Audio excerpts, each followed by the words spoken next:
ओम नमः शिवाय। जय श्री राम। प्रेम से बोलिए शनि महाराज की जय, हनुमान जी महाराज की जय। भक्तजनों, आज आप श्रवण करेंगे न्याय के देवता शनिदेव तथा हनुमान जी की बड़ी ही दुर्लभ कथा। पुराणों के अनुसार शनिदेव का एक नाम कृष्ण भी है। ये नाम स्वयं श्री कृष्ण भगवान ने शनिदेव को दिया था। आज के दिन जो भी मनुष्य इस व्रत को करता है या कथा का श्रवण करता है तो उन भक्तों पर शनिदेव जी के साथ साथ हनुमान जी की कृपा भी प्राप्त होती है, क्योंकि शनि दोष से परेशान मनुष्य इस दिन हनुमान जी की कथा को सुनने तथा भजन कीर्तन करने से उनकी सभी प्रकार के ग्रह और साढ़े साती ढैया समाप्त हो जाती है और साथ ही शनिदेव की कृपा से भक्तों को रोगों से मुक्ति मिलती है। तो भक्तजनों, आइए श्रवण करते हैं दुख दारिद्र्य को दूर करने वाली शनिदेव जी की बड़ी ही दुर्लभ पावन कथा। किसी गांव में एक बहुत ही विद्वान ब्राह्मण रहा करते थे। एक दिन रात्रि में उसने सपने में देखा कि एक नीला वस्त्र पहने हुए बहुत ही दिव्य पुरुष उससे कह रहा है कि हे ब्राह्मण देवता, मैं तुझे लगूंगा। अब देखिए, ये सपना उस ब्राह्मण को रोज दिखाई देता। इससे वह परेशान हो गया और दुबला पतला होने लगा। उसका स्वास्थ्य बहुत ही गिरने लगा। एक दिन उसकी पत्नी ने कहा, देखिए, मैं आपको कितना अच्छे से खिलाती पिलाती हूँ, मेवा मिश्री खिलाती हूँ, दूध मलाई खिलाती हूँ, अच्छा भोजन आहार पकाकर खिलाती हूँ, फिर भी आप इतने दुबले पतले क्यों होते जा रहे हैं? इसका क्या कारण है? प्रिय भक्तजनों, उस ब्राह्मण ने अपनी पत्नी से अपना सारा हाल बताया कि मेरे सपने में एक नीले कपड़े पहने हुए बहुत ही दिव्य पुरुष आते हैं। वे मुझसे कहते हैं कि हे ब्राह्मण, मैं तुझे लगूंगा। अब यही सोचकर मुझे भूख प्यास नहीं लगती, मैं दुबला होता जा रहा हूँ। तब ब्राह्मणी ने कहा, हे पतिदेव, मुझे लगता है कि आपको शनि भगवान दर्शन देते हैं। आपके ऊपर शनि की दशा शुरू होने वाली है, इसलिए आपको वे सचेत करते हैं। अवश्य ही वे शनि महाराज हैं।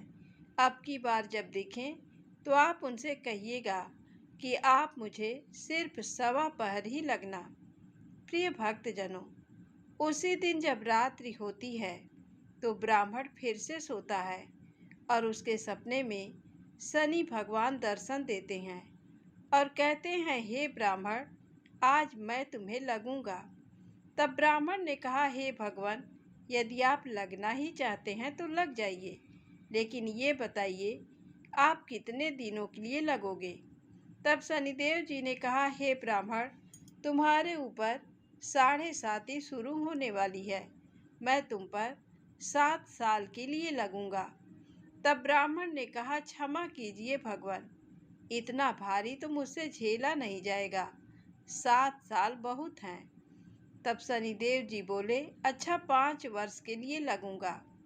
तब ब्राह्मण ने कहा, शनि महाराज, ये भी मेरे लिए ज़्यादा है। तो शनि भगवान बोले, तो ठीक है, 2.5 साल का लग जाऊं। ब्राह्मण ने फिर मना कर दिया। तब शनि देव कहने लगे, सवा पहर का लगूंगा तो ठीक रहेगा। प्रिय भक्तजनों, उसे सवा पहर की शनि की दशा लग गई। ब्राह्मण ने नींद से उठते ही अपनी पत्नी से कहा, देखो, मेरे सवा पहर की शनि की दशा लगी है, इसलिए मैं जंगल में जाकर समय बिताऊंगा। तुम मेरे खाने पीने का सारा सामान बांध दो और इस सवा पहर में कोई गाली भी दे तो उसे भी सुन लेना। ऐसा कहकर ब्राह्मण अपने घर से जंगल की ओर चल दिया। जंगल में ब्राह्मण एक पीपल के पेड़ के नीचे बैठ गया और हनुमान जी का पाठ करने लगा। एक पहर बीत गया तो ब्राह्मण ने सोचा, बाकी का समय तो रास्ते में ही बीत जाएगा, और वहाँ से चल दिया। और रास्ते में चलते हुए उसे एक सब्जी मंडी दिखाई दी। तो उसने सब्जी मंडी में से एक बड़ा सा कद्दू खरीदा। कद्दू खरीदकर अपनी चादर में लपेटकर वहां से चल दिया। तभी रास्ते में शनि महाराज एक साधु का वेश बदलकर उसके पास आते हैं और कहते हैं, तुम्हारे चादर में क्या है? तो ब्राह्मण ने कहा, हे साधु महाराज, मेरी इस चादर में तो कद्दू है। साधु ने कहा, अच्छा कद्दू है तो दिखाओ। जब ब्राह्मण ने अपना चादर दिखाया तो आश्चर्य, उसमें तो उस राज्य के राजा के बेटे का कटा हुआ सर था। ये देखते ही साधु महाराज, जो कि शनि देव जी थे, उस ब्राह्मण को लेकर राज दरबार में पहुंच गए और राजा से कहने लगे, महाराज ये देखिए, ये दुष्ट दुराचारी आपके पुत्र की हत्या करके उसके सिर को काट के अपने चादर में लेकर घूम रहा था। इसे आप दंड दीजिए। प्रिय भक्तजनों, राजा ने जब सुना कि उस ब्राह्मण ने उसके पुत्र को मार दिया है, राजकुमार की हत्या कर दी है, तब राजा बहुत ही क्रोधित हुआ। उसने कहा, मुझे मत दिखाओ, मुझसे ये सब कुछ देखा नहीं जाएगा। हे सैनिकों, तुम इसे तुरंत ले जाओ और इसे सूली पर चढ़ा दो। जब नगर में ये समाचार हुआ कि राजा के पुत्र का सिर कट चुका है, एक ब्राह्मण ने उसकी हत्या कर दी है, तो नगर में हाहाकार मच गया और उस ब्राह्मण को सैनिक सूली पर चढ़ाने के लिए ले गए। जब फांसी पर चढ़ाने ही वाले थे, तब जैसा कि नियम होता है, मरने वाले से उसकी अंतिम इच्छा को पूछा जाता है। तो सैनिकों ने भी ब्राह्मण की अंतिम इच्छा को पूछा। सैनिकों ने कहा, हे ब्राह्मण, बताओ तुम्हारी अंतिम इच्छा क्या है? भक्तजनों, ब्राह्मण ने सोचा कि यदि किसी प्रकार कुछ समय के लिए फांसी रुक जाए तो शनि की दशा का 1.25 पहर पूरा हो जाएगा। ये सोचकर उसने कहा, भाई, मैं बचपन से नित्य बालाजी की कथा कहता और सुनता आया हूँ। आज मरने से पहले अंतिम बार कथा कह लेने दो। अब क्या था? फांसी देने वाले सैनिकों ने उसकी आखिरी इच्छा पूर्ण होने तक फांसी को रोक दिया। कहानी कहते कहते 1.25 पहर पूरा हो गया। शनि की दशा खत्म हो गई। अब इधर देखिए, राजा का जो पुत्र था, राजकुमार, वह जंगल से शिकार खेलकर वापस राजमहल में आ गया।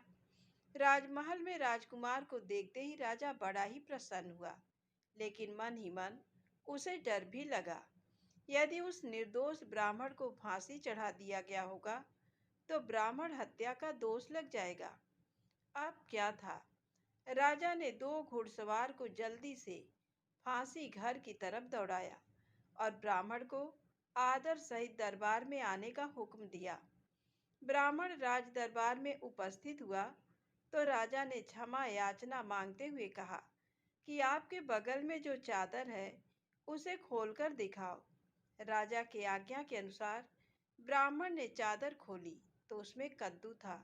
राजा ने ब्राह्मण को बहुत सा धन दिया और पूछा, हे ब्राह्मण देवता, मुझे ये समझ में नहीं आया, इस सब के पीछे रहस्य क्या है? ये सब क्यों हुआ? आखिर ये सब था क्या?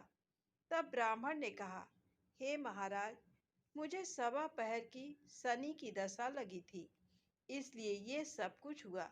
राजा ने कहा, हे ब्राह्मण, शनिदेव की दशा किस प्रकार चलती है?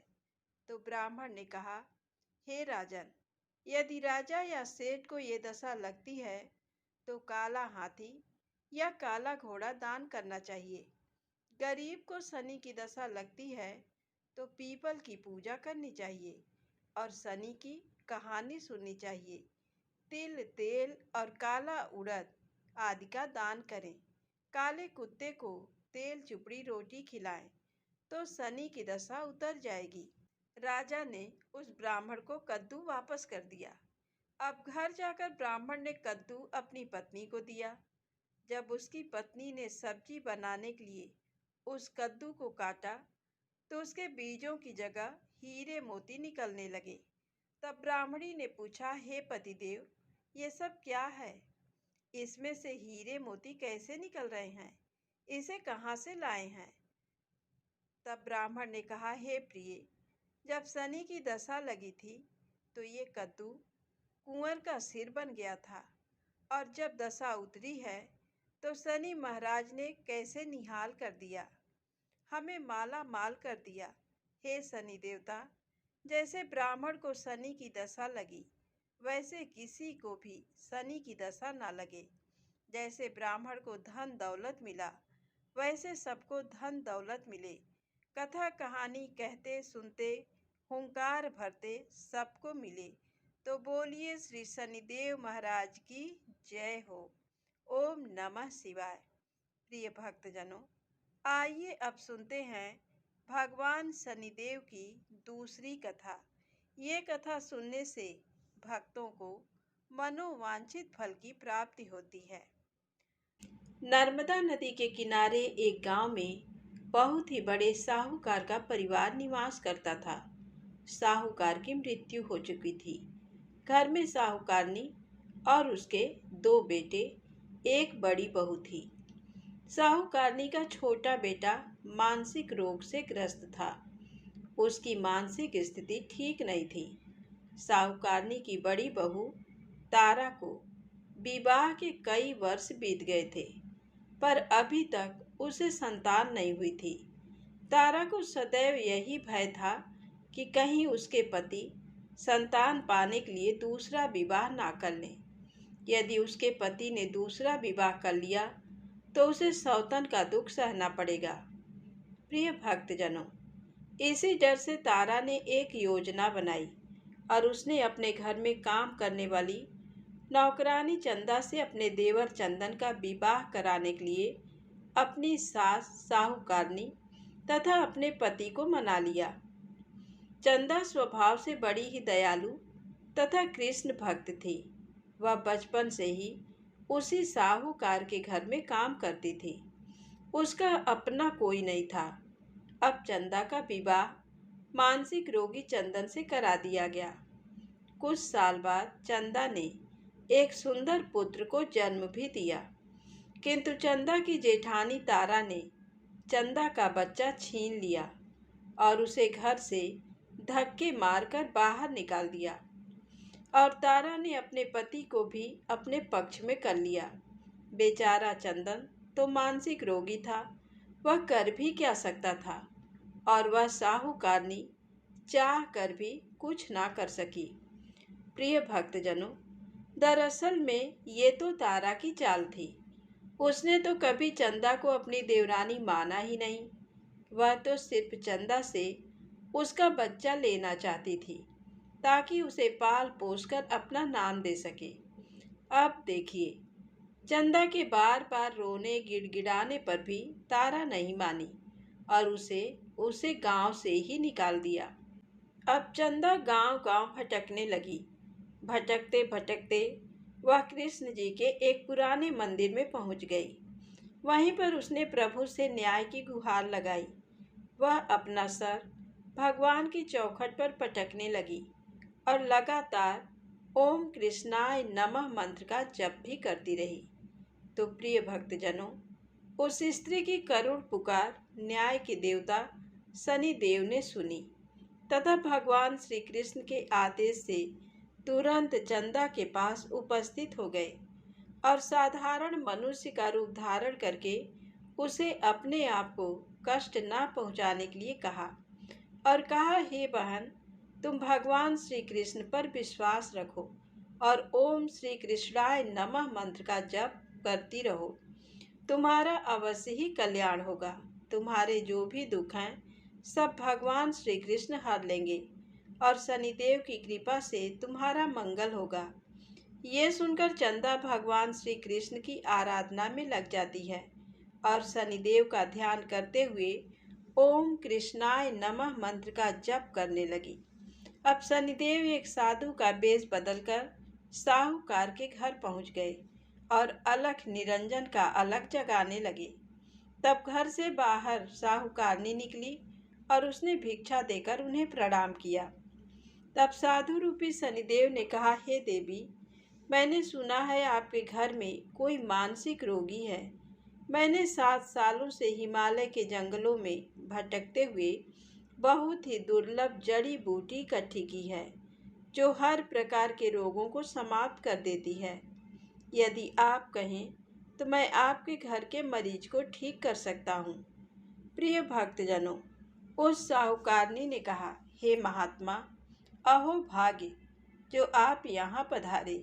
हाँ महाराज जी, मेरा छोटा बेटा जो कि दिमागी रूप से बीमार है, आप उसे ठीक कर दीजिए। आप जो चाहेंगे मैं वह आपको दूंगी। आइए, घर के अंदर आइए। साहूकारनी ने अपने बेटे चंदन को साधु महाराज को दिखाया, जो अब चंदा के चले जाने से बहुत ही दुखी था। साधु महाराज ने अपने कमंडल से जल निकालकर उसे अभिमंत्रित करके चंदन को पीने के लिए दिया। अब उस जल को पीते ही चंदन बिल्कुल ठीक हो गया और साधु महाराज ने तारा को भी बहुत समझाया कि वह चंदा का बच्चा उसे वापस कर दे और अपनी गलती को स्वीकार कर ले, किंतु वह नहीं मानी। वह तो उल्टे ही साधु महाराज को डांटने लगी, यहाँ तक कि चंदन के ठीक होने से उसे ईर्ष्या करने लगी। इस बात से रुष्ट होकर भगवान शनिदेव की दशा तारा को लग गई और वह मानसिक रोगी हो गई। उसका एक हाथ लकवा से ग्रस्त हो गया। साधु महात्मा के बताए अनुसार चंदन अपनी पत्नी चंदा को घर ले आया और अपनी पत्नी, बच्चे और माँ के साथ हंसी खुशी जीवन व्यतीत करने लगा। प्रिय भक्तजनों, तारा को शनिदेव ने उसके कर्मों का फल दिया और चंदा के सिर्फ ओम कृष्णाय नमः मंत्र का जप करने से उस पर कृपा बरसाई और उसका बच्चा, पति, परिवार वापस मिल गया। उसका पति भी स्वस्थ हो गया। जय शनिदेव, जय जय शनिदेव। ओम नमः शिवाय। प्रिय भक्तजनों, साढ़े साती क्या होती है? इससे लोग क्यों डरते हैं? यह सही है कि साढ़े साती के समय व्यक्ति को कठिनाइयों और परेशानियों का सामना करना पड़ता है, किंतु इससे डरने और घबराने की कोई बात नहीं। इसमें कठिनाई और मुश्किल हालात जरूर आते हैं, परंतु इस समय व्यक्ति को कामयाबी भी मिलती है। बहुत से व्यक्ति साढ़े साती के प्रभाव से सफलता की ऊंचाइयों पर पहुंच जाते हैं। साढ़े साती व्यक्ति को कर्मशील बनाता है और उसे कर्म की ओर ले जाता है। अभिमानी, हठी और कठोर व्यक्तित्व वाले व्यक्ति से ये काफ़ी मेहनत करवाते हैं। साढ़े साती के 3 चरण होते हैं। साढ़े साती का पहला चरण नज़दीकी रिश्तेदारों और जातक को प्रभावित करता है। साढ़े साती का दूसरा चरण व्यापार और गृहस्थी को प्रभावित करता है। साढ़े साती का तीसरा चरण परिवार और स्वास्थ्य को प्रभावित करता है। भगवान शनिदेव न्याय के देवता हैं। ये कभी भी किसी को ऐसे दंड नहीं देते। यदि दंड देते हैं तो उसे उसके साथ बहुत ही बड़ी शिक्षा भी देते हैं।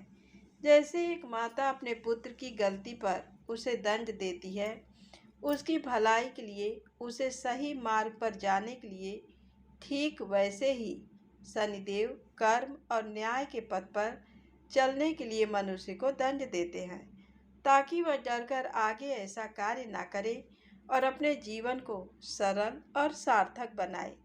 भगवान शनिदेव तो न्याय के मूर्ति हैं। इनकी पूजा और भक्ति करके व्यक्ति धन, ऐश्वर्य से संपन्न हो जाता है और सफलता की नई ऊंचाइयों को छूता है। जीवन में तरक्की करता है। घर में सुख, समृद्धि, वैभव का आगमन होता है और व्यक्ति का जीवन बड़ा ही सुखमय हो जाता है। शनिदेव भगवान को प्रसन्न करने के लिए शनिवार के दिन पीपल के पेड़ के नीचे शाम को दिया अवश्य जलाएं और कुत्ते को तेल से चुपड़ी रोटी खिलाएं। शनिवार को जल में तिल डालकर पीपल को चढ़ाएं। इससे शनिदेव अत्यंत प्रसन्न होते हैं और ओम कृष्णाय नमः महामंत्र का जप भी करें। तो बोलिए श्री शनिदेव महाराज की जय हो। अब सुनिए हनुमान जी की कथा। पौराणिक कथा के अनुसार बहुत समय पहले की बात है। एक साहूकारनी थी। उसका बेटा और बहू थे। पति की मृत्यु युवावस्था में ही हो गई थी और इस तरह उस साहूकारनी का रोज का नियम था, वह हनुमान जी के मंदिर में जाती और साथ में हलवा, पूरी और चूरमा बनाकर ले जाती और हनुमान जी से कहती, कांधे सोटो लाल लंगोटो, हनुमान जी खायो चूरमे और रोटी, मैंने तुम्हें दिया जवानी में, तुम मुझे देना बुढ़ापे में। अब क्या था, पूजा करने के बाद वह साहूकारनी अपने घर आई तो उसकी बहू बोली, सासू जी तुम चूरमा रोटी लेकर कहाँ जाती हो? वह साहूकारनी बोली, मैं बालाजी के मंदिर में जाती हूँ। तो बहू बोली, मंदिर में तो नहीं जाती हैं आप, हमें तो लगता है आप अपने खाने के लिए रोज चूरमा और हलवा बनाती हैं और चोरी चुपके जाकर कहीं खा लेती हैं। प्रिय भक्तजनों, सास अपनी बहू की बातें सुनती है तो भी कुछ नहीं बोलती और उसका मन बड़ा ही दुखी होता है और उसे ये दुख होता है कि वह भगवान की भक्ति करती है और उसकी बहू उसे चटोरी कह रही है। अब क्या था, दुख के मारे वह जाकर अपने कमरे में सो जाती है। सोते सोते 5 दिन हो गए। हनुमान जी सपने में आए और बोले, हे साहूकारनी, तूने तो जवानी में दिया है, मैं तुझे बुढ़ापे में देता हूँ। साहूकारनी बोली, हे हनुमान जी, आज तो आप मुझे खाने के लिए दे देंगे, लेकिन रोज कौन देगा? हनुमान जी बोले, हे साहूकारनी, मैं तुम्हें रोज दूंगा। अब क्या था, हनुमान जी की महिमा देखिए। उन्होंने साहूकारनी के लिए चूरमा, रोटी, हलवा, पूरी दिया। साहूकारनी चुपचाप चूरमा रोटी खा लेती है। इसी प्रकार 5-6 दिन बीतते हैं और धीरे धीरे बहू के घर में से अचानक अनाज इत्यादि खत्म होने लगते हैं। उसके पास कुछ नहीं रहता, सब चीज में घाटा पड़ गया। बहू ने सोचा, सास को 7 दिन हो गए हैं, मैंने तो उन्हें खाने को कुछ दिया भी नहीं, देखूं तो कैसी हैं। अब देखिए, बहू अपनी सास के कमरे में जाकर देखती है तो उसने क्या देखा कि उसकी सास तो अच्छी भली मोटी ताजी हैं। बहू बोली, सासू जी, मैंने तुम्हें खाने को भी नहीं दिया और तुम क्या खाती हो, इतनी स्वस्थ और मोटी ताजी हो। तो सास बोली, मुझे तो हनुमान जी मीठी मीठी हलवा और रोटी दे जाते हैं, मैं वही खाती हूँ। अब क्या था, बहू सास के पैरों में गिर गई, उसे पछतावा हुआ। वह बोली, हे सासू माँ, हम तो तुम्हारे भाग्य का खाते हैं, हमारे घर में तो कुछ भी नहीं रहा, मैंने आपको खाना नहीं दिया, मैंने आपकी भक्ति को झूठा समझ आपको चटोरी समझा, इसलिए भगवान ने मुझे ये दंड दिया। 7 दिन के अंदर ही हमारे घर से अनाज, धन इत्यादि समाप्त हो गया। हे सासू माँ, अब आप ही सब कुछ संभालो, मुझे आपकी भक्ति पर विश्वास हो गया। आपने हनुमान जी को भोग लगाया जवानी में और हनुमान जी ने आपको वही भोग बुढ़ापे में लौटाया है, आपका पेट भरा है। हनुमान जी की महिमा अपार है, कोटि कोटि प्रणाम है। प्रिय भक्तजनों, अब क्या था, उस सास ने खुशी खुशी घर की सारी जिम्मेदारी संभाल ली और सास यानी कि वह साहूकारनी हनुमान जी को रोज चूरमा रोटी, हलवा पूरी खिलाया करती, हलवा पूरी चढ़ाया करती थी। फिर घर में बहुत बरकत हुई और खूब धन धान्य आने लगा। हे हनुमान जी महाराज, हे बालाजी महाराज, जैसे आपने उस साहूकारनी को दिया वैसा सबको देना, सबके घर में अन्न धन के भंडारे भरे रखना, सबका भला और मंगल करना। इस कथा कहानी को कहने सुनने वाले तथा हुंकार भरने वाले सभी को देना। बजरंग बली हनुमान जी की जय। ओम नमः शिवाय।